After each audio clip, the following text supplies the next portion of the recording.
having this partner in ministry, you guys believe in the same faith and just have a total shift, in his direction. And he's supposedly the leader. And so who wouldn't have that reaction that you did? But I want to ask you though, just out of curiosity, and for those who are watching that they may have this question, what would you say, to those who say that a wife should follow her husband's religion? You have in the Muslim culture, that if the husband's one way, they need maybe an American wife or a Christian wife, she's required to convert.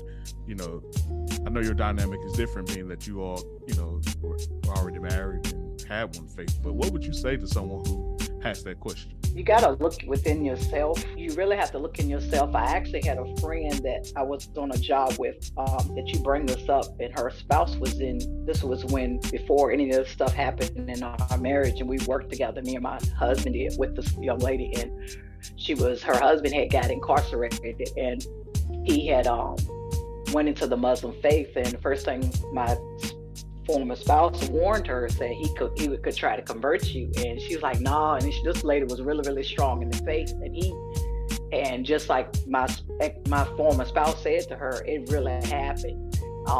He converted her.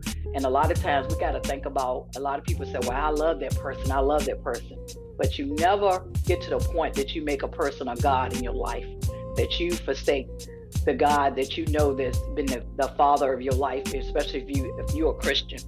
Even though you asked me about religion, this even goes beyond religion.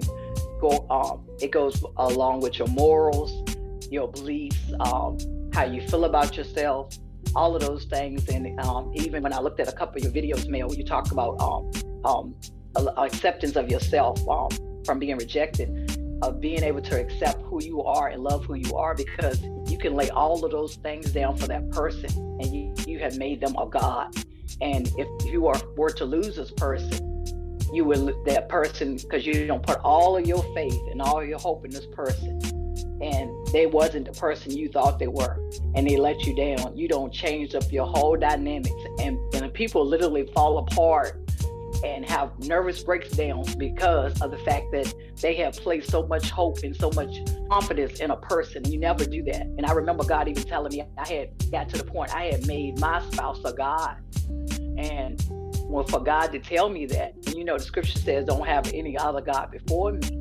And you can even do that with your spouse, and you never get to the point, because that's a thin line there where you put your strong beliefs and your strong morals to the side just to please this person, but then you displeasing God and displeasing your relationship that you have with God for this one person.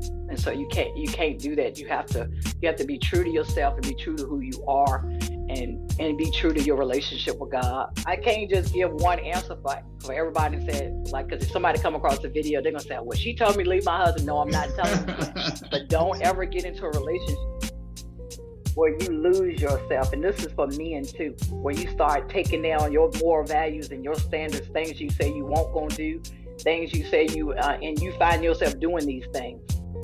So that's not what I'm saying. So use your own judgment.